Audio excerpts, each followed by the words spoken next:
Valerio Fluido da New York. Questo è un video speciale. Se anche tu, come me, ti ritrovi a litigare con i tuoi stessi compagni, ex compagni di classe, amici, parlate di calcio e vi trovate a litigare perché uno dice è colpa del Pappone, uno dice è colpa dei giocatori, è colpa di Ancelotti, Sarri, non si vince.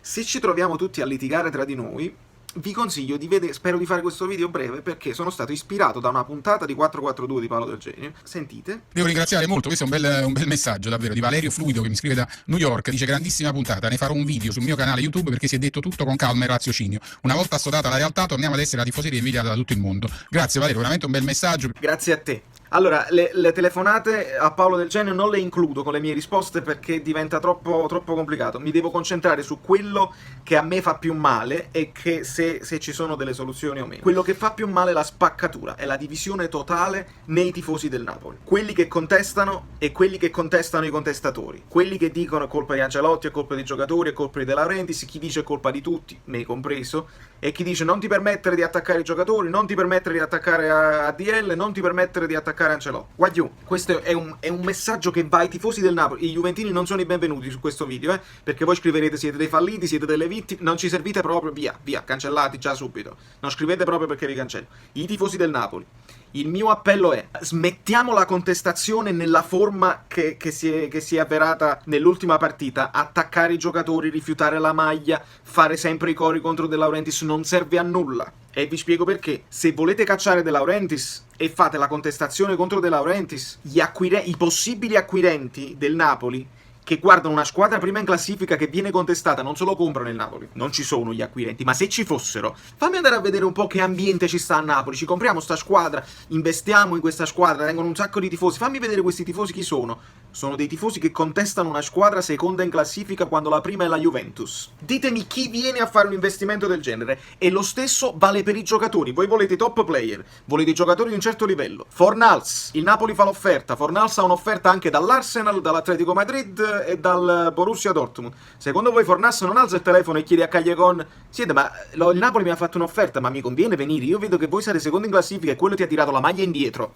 Ci conviene fare la contestazione? Non ci conviene fare la contestazione perché va contro di noi, va contro i nostri interessi. L'unico risultato che otteniamo è che De Laurentiis mette le curve a 30 euro, penalizzando chi? Penalizzando il tifoso medio come me. Se io stessi a Napoli, io andrei in curva B e quindi vengo penalizzato io. L'Ultra ci va lo stesso, anche se stessero a 50 euro, l'Ultra ha il modo di andare allo stadio, lo trova sempre. Quindi la reazione di De Laurentiis rispetto a queste contestazioni di questo tipo qua è di aumentare i prezzi, a dire la gente mia borghese, quelli che se lo possono permettere, vengono lo stesso. Quindi questa è la reazione di De Laurentiis. De Laurentiis non se ne va. I giocatori nuovi non sono invogliati e i giocatori che abbiamo li deprimiamo. È una reazione a catena che è generata dal fatto che De Laurentiis di fronte a certe situazioni non fa mai niente per migliorarle.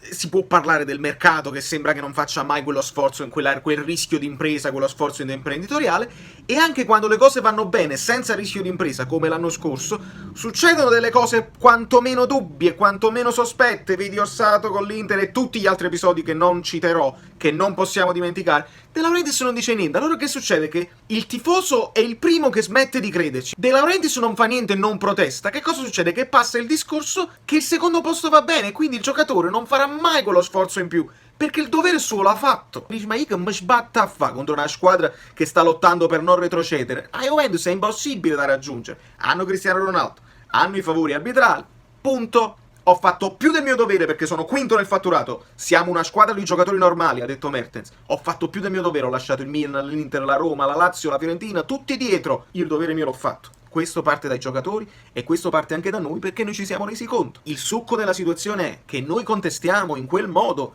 non serve a niente. Non aiutiamo la società a cambiare idea, non aiutiamo i giocatori a dare il 150%, che è l'unico modo per colmare quel gap, e l'avevamo fatto l'anno scorso e l'abbiamo visto, quindi non serve a niente. Compattiamoci come tifoseria. Se succede una schifezza, invece di scrivere Sarri uno di noi, legittimo come striscione, sotto metteteci anche Orsato sei un pezzo di merda dove tenevi gli occhi quando quello non l'hai ammonito. Perché è lì che devi dimostrare che non sei fesso, altrimenti loro dicono nel palazzo, dicono vabbè, li abbiamo convinti che piangere è l'alibi dei perdenti, non si lamentano neanche più, continuiamo a fare quello che dobbiamo fare, il sistema è perfetto, è oleato.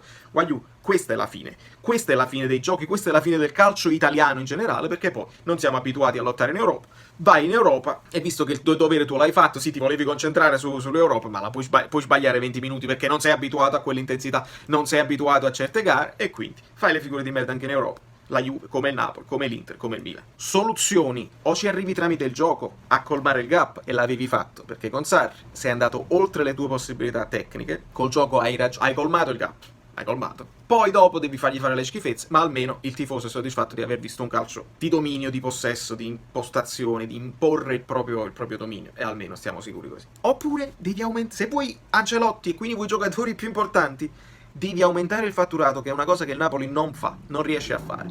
Marketing, merchandising, stadio, in qualche modo il fatturato lo devi aumentare, le plusvalenze non bastano. La regina delle plusvalenze sono sempre loro, è sempre la Juventus che riesce a ottenere 100 milioni dalle scartine. Noi ne vendiamo uno all'anno, bene, ma non siamo nemmeno una squadra che vende tanto, tipo l'Udinese, tipo la Roma. Noi non vendiamo tanto, quindi il nostro fatturato non sale tanto, e sono comunque voci una tantum.